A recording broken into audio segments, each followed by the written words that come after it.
What's up, Reimaginers, and welcome back. Welcome to the Recap Show NWSL Championship Edition. If you're listening on audio, we've missed you, and you really should join our membership. We've been doing these every week. And to our Reimaginers, thank you, we love you, and hope you're enjoying this video. So the NWSL is heating up, and so is the Recap Show. And as always, Tobin is going to start with the sports. Today we will be recapping the NWSL semifinal matches. In the first semifinal match, we watched the Portland Thorns hosted the New York, New Jersey Gotham, which is just a mouthful in itself. We watched the traveling team, Gotham, defeat the Portland Thorns 1-0. It was a picturesque night in Portland. The rain was pouring down and the fans were at their best. But an individual moment of brilliance on a stunning top-of-the-box strike from the late substitute Katie Stengel was ultimately the difference between these two teams. This game showed that playoff form is a real thing, and Portland didn't look to be the caliber team that we expected and know them to be at this stage in the season. And the storybook continues for Gotham, who last season was the worst team in the NWSL, and now looks to host their very first NWSL Championship. And the legend of Ali Krieger continues. In the second semifinal, we watched the San Diego Wave host OL Reign. We witnessed OL Reign defeat the San Diego Wave 1-0, another 1-0 game, at Snapdragon Stadium, the home of the Wave, the biggest stadium in the NWSL, which was basically left to cheer about nothing. The home team looked uninspired and unable to change the pace of the game to get into their favor. And Laura Harvey's side certainly didn't play inspired football either, but looked comfortable and in control. And with an unexpected crot, which you say schross, which is a cross goal or a shot cross goal, from Veronica Lasco, who has been OL Reign's playoff lifeline at this point, gave them the cushion they needed to see the game out and ultimately knock out the best team in the league. And the ongoing story of Laura Harvey's dominance over Casey Stoney has continued to be a real thing. Now, let's get into the daily discussion. Amazing. So during this daily discussion, we have been told that we must stay within a 15-minute parameter. So Tobin, please start your timer. I don't really do parameters, but I do watches. I'm just the messenger. Start your engines, folks. It's time for the daily discussion. All right. So every single playoff season, there is the same talking point. We say the same thing over and over again. You know what it is. You all probably know what it is, but I'm not sure that you know what it is right now. It's the NWSL playoff format. It is bizarre and lopsided, and it generally means that the top two seeds get a bye. There's usually an international break alongside that bye, so that every year there's a 2 or 3 week gap between the last game that the team plays before they go into the playoffs. And that was the case again this NWSL final. And what we saw, which is very common, is that both hosting seeded teams lost. Yeah. And there's a lot to be said for form and staying in form and playing games and being in a little bit of flow versus just sitting on your hands waiting for your most important match of your season. Yep. So what do you think? Yeah, I think it kind of showed up in two players a little bit. We had two players coming back from injuries, both players that are important to the teams. We had Rose Lavelle, who was coming back from an injury, and Sophia Smith coming back from an injury. And Rose Lavelle actually stayed in Seattle and trained and was with the team getting into a rhythm. And Sophia Smith actually went with the U.S. Women's National Team on international duty. And who knows, everybody is at a different form in their recovery, but it just shows how disruptive it is to these players to have an international break for the top players. And then also the bye. Like for Portland, they had played their last game of the season, lost in a crazy loss to your team, Angel City. And then their first game of their playoff, they play and they lose. Yeah. 3 weeks later. And Rose got some minutes in the quarterfinal. Yes. So she had exactly what I'm talking about, Yep. that opportunity to build, Yep. to grow. And she's in a unique position because she's coming back from injury. Yeah. But everybody got that. You know, Yeah. Portland's last game was this loss in the end of the league, and that happens. You can lose your last game and go to the playoffs. But OL is building. They're coming off a quarterfinal win. Yeah. And they're coming off on a high. And I think that those two, just as an example, but we also saw it with Gotham and we also saw it with the San Diego Wave. There's just a difference in the energy that was like brought to the game from the beginning of a team that feels like together, they know what they're doing, and they have some confidence. And this is the most important part of the season. This is the playoffs. Imagine if it's the NBA. And you're in your like Eastern Western Conference final. It's LeBron James. He's playing in the Eastern or now the Western Conference final. And all of a sudden, Team USA basketball says, oh, you just won that. Before you go to the final series, you're going to come over and play with a different team for a couple weeks and then go back and try to win a championship with your team. It's just unheard of. It would never happen. It's disruptive. It shows that the best team isn't going to be the most likely team to win a championship. It's very hard to do. That's why I always say, like, the Shield for me is a more important and a more conclusive idea of who the best team is in the league.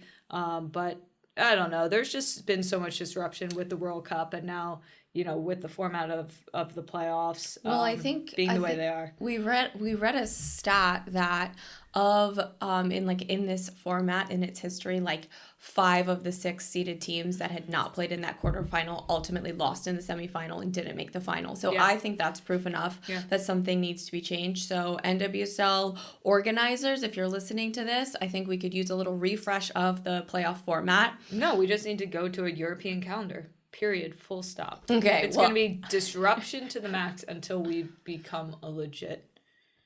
Agreed. And also incremental gains. And incremental gains. Yep. So we went from the rainy, stormy, as you call it, picturesque, thrilling late goal in Portland that took Gotham to the final. Yeah. It was so cool to see. Fans were going wild. Yeah. A great semifinal, an upset for sure, but a great semifinal. And because it went into overtime, our TV immediately switched over to San Diego and Snapdragon Stadium.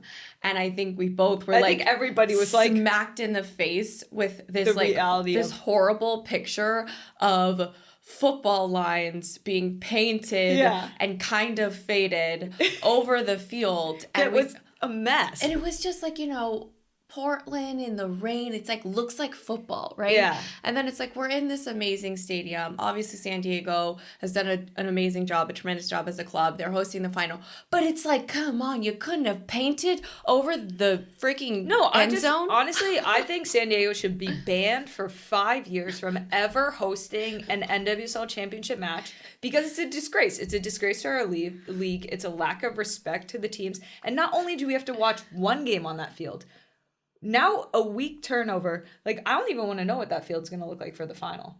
Because not only was it a mess in terms of the football lines, but it was a mess in terms of the pitch. And that to me is a disaster. I mean the grounds crew has a lot to work on, but for me it's an absolute shame, and it just shows that like we need to be prioritized, and whether that's going to be at a different stadium that isn't necessarily attached to a team, I really don't care. I just want the best product, and I want can we triple the amount? Can we quadruple the amount of cameras in our production for our playoff games? Like, I don't want to get greedy and like say for the whole, you say incremental gains, like just for the playoff games, can we just maximize the number of cameras possible, like double our budget? Because at this point, it's like terrible to watch. Yeah, I want to see the brilliance. Yeah, I think the larger point that we're here to discuss is the production quality. And I mean, we're excited. It's the NWSL playoffs. We both so are excited. Like, you know, alongside everybody else, we're talking about the game for a week. We're organizing our weekend schedule to watch these games. We're all bought in. We're excited. Our league has come so far, and it's so great. Yeah. And yet, there's just some lack of energy in the way that it's produced. It takes the wind out of your sails. It's like you turn on the game and you're sort of like the ball's out of bounds and you just have one really zoomed out camera and we're all just like sitting on our hands. And I'm like, wait, can we get a talking point here? Can we see the fans? Can we get a zoom in of like a player yelling at their teammate? Like, give me something. My favorite part is when the referee gives the yellow card and they're only showing the referee and you're just like, it could be anyone at this point. It's like eeny, meeny, miny, mo, like determine like who the heck she's giving or he's giving a yellow card to. It is comical, but we it's laugh. awesome. We laugh. But I will say that, you know, especially as you and I have gone down this endeavor of putting a spotlight on women's sports and never taking it off and started to explore the sports media space. And, you know, as a league, we're fighting for market share and airtime against the NFL, against these big, high production experiences. And I think that it's really hard to compete. It's really hard to get that type of media dollars that are absolutely required for our league to thrive. And it's like this cyclical problem of like, if I think the current deal that we're on, it was like whoever is showing the game actually refused to pay for the production. I'm pretty sure. I'm sorry if that's wrong. Someone fact check me. But it's like a ridiculous situation. And like when you say like there's not enough cameras, like that's why there's not enough cameras. Like a lot of us are playing in the same stadiums that the MLS is in or that other sports are in. The cameras are there. They literally just don't turn them on because it costs more money to not turn them on. And so to your point, like in big games, when we're on, you know, major networks, at the very least, can we get a little pan into the stadium when the ball's out for a throw-in for 5 minutes? Yeah.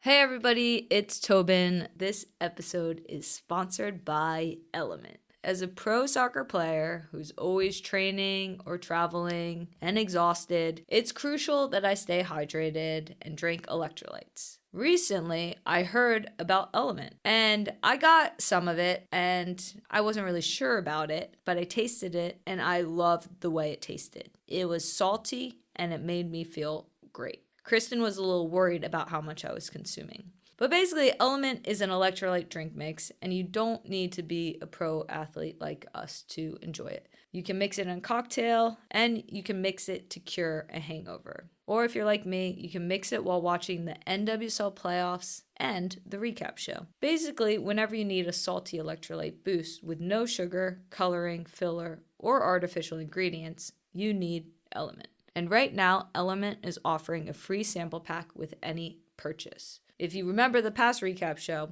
all of our friends were getting it and they were all loving it and enjoying it. So you get 8 single-serve packets free with any Element order. This is a great way to try all 8 flavors. I know, crazy, 8 flavors.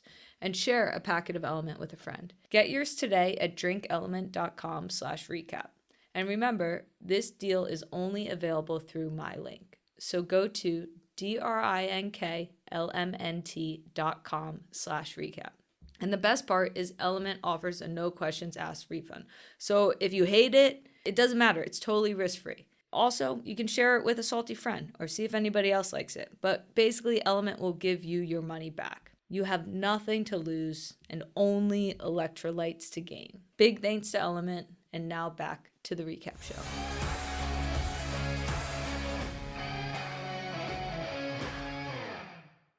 I kind of want to ask you a question. So Gotham was the worst team in the league last year.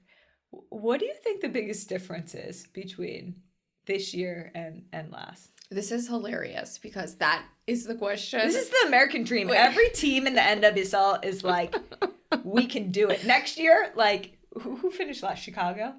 Chicago's like, here we go, 2024. Started in the bottom, yeah.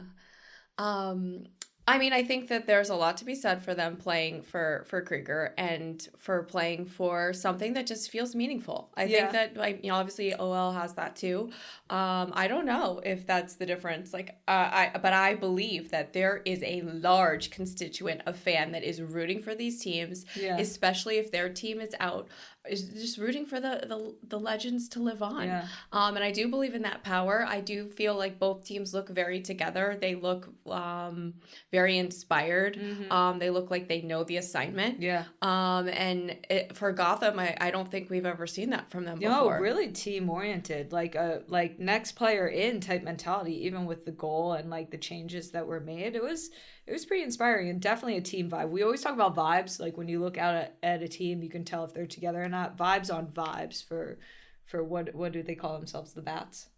Something like that. The Baddie Girls? The Baddie Girls? That's kind of cool. Not sure. Did you just make that up? And then on the flip side for the Thorns, like there was a substitution, I think it was like in the probably 75th, I don't even know, when 2 internationals went into the game. It was Sagita and Kuika? Or Sink? Kuika and Sink. I think all of it. And I was just thinking to myself, like, this is just a tale of 2 teams right here. Tale of 2 teams. So strange. What do you mean by that? Just because, like, the strength, like, I don't know, like... Oh, you're saying the difference between the like, Thorns take a Katie and Stengel that came in and made the difference. Like, she came, like, and you know Katie Stengel, you played with her. She's, like, you said it yourself, like, finishing, like, that finish wasn't, like, it was a really special finish.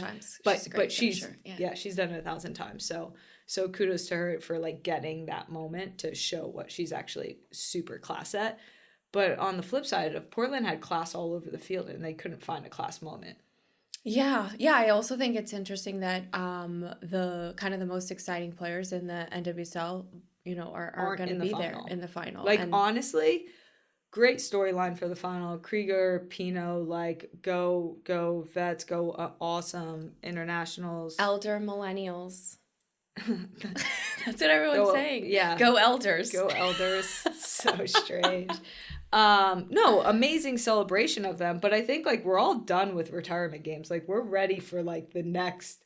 Like, I want to see the best players. Like, the best players in the prime and their best players that are coming up. And right now, I don't see any of those 2 things in this final. Yeah, I will say, though, it was 2 team performances. Obviously, a huge difference in, like, a banger, beautiful goal that's, like, a lifetime of training and excellence and precision to the goal, to a, what you call a crot. I never heard that word before today. But I think that there's, like, a huge juxtaposition in the way those games ended. And, like, there's a huge irony of, like, winning, you know, that game or losing that game based on, like, what is excellence and a player rising to, like, kind of just, like, soccer's so cruel and, like, luck either goes your way or it doesn't go your way. And it's, like, those 2 moments were, like, the opposite ends of football for me.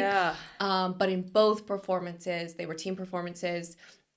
And I think there was, you know, a little bit of a coaching battle happening, which was really interesting to watch. And it'll be interesting to see how that plays out in the final. Yeah, really, really interesting. Obviously, 2 teams that have never won a championship. That for the first time ever they'll make history, and that's so exciting. And even if you look at a player like Pino and Krieger, they both have never won an NWSL championship either.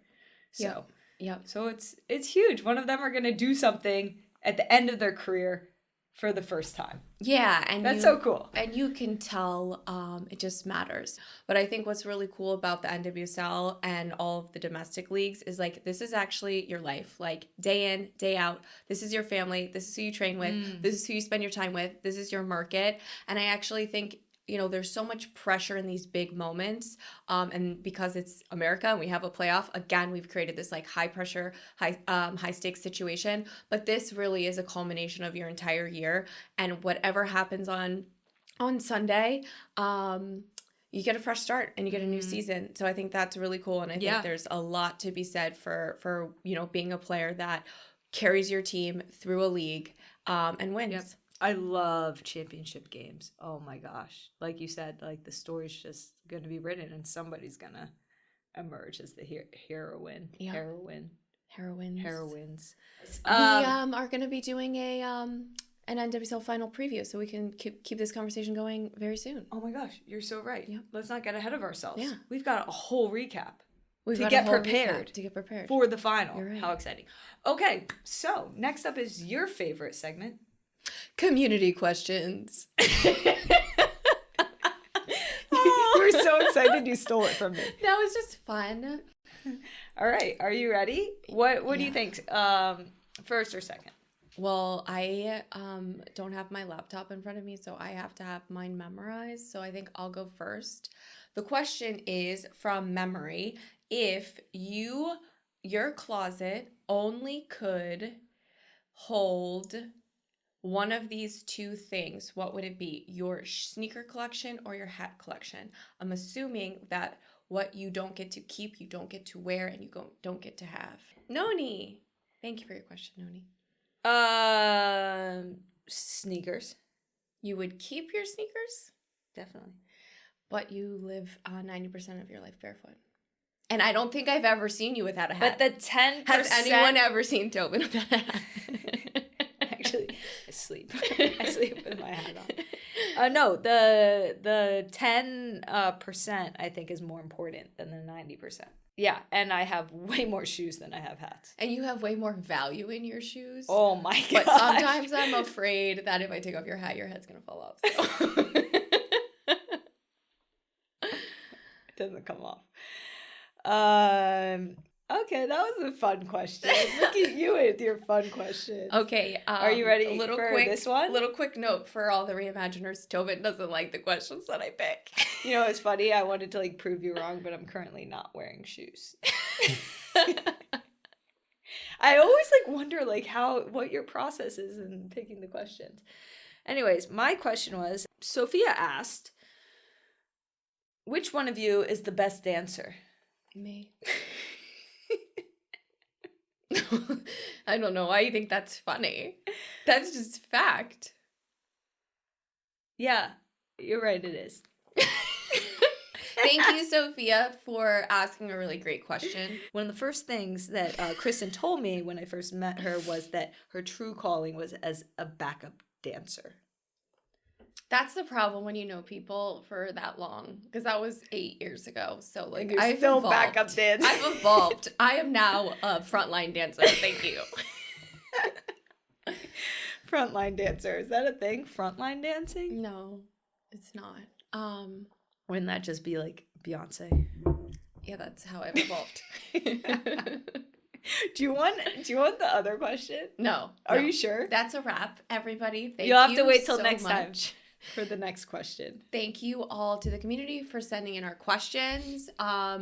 So if you're listening to this on audio, join our membership, and then you have the opportunity to submit your questions. Tobin and I are selecting them each episode, asking each other via surprise, and we're very grateful. There's a lot of amazing perks within membership. It's really a place where you can be yourself and better yourself for both sports fans and change makers to come together and create community, something that Tobin and I are really proud to have built, and it is a co-creation with all of the reimaginers. So thank you. This week at Re-Inc, it's really excited. I'm really excited because we are, for the very first time, starting to share out Reimaginers United, which is an upcoming collection campaign and just mainstay part of Re-Inc, basically from Tobin's Mind Palace. We've created a club that wins for all. So you're going to start to see the first pieces of content, and Tobin's previewing a couple of the pieces of the collection, including a poster and a jersey. So you're going to get to start to see that come to life. It is dropping next week, and our team and our members are meeting on Saturday. The game's on Saturday in San Diego before the NWSL final. So never watch alone. Never watch a game alone, and go hang out with all of our reimaginers. I love that line. We're going to be in San Diego this weekend as well.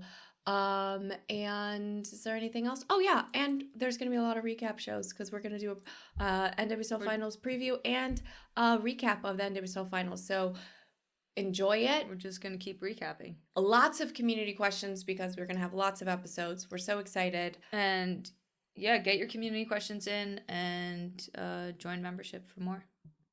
Yeah, we love doing this. Thank you so much for listening. We appreciate everybody.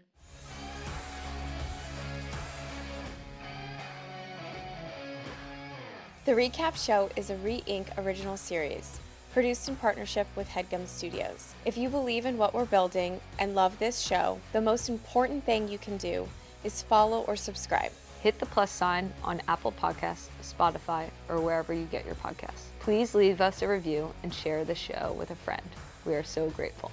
The Recap Show is executive produced by Tobin Heath, Kristen Press, Shane Romani, and Jamie Friedman. For HeadGum Studios, The Recap Show is brought to life by supervising producer Katie Moose, associate producer Ali Khan, video engineer and editor Rochelle Chen, Motion graphics, Eddie Ramos.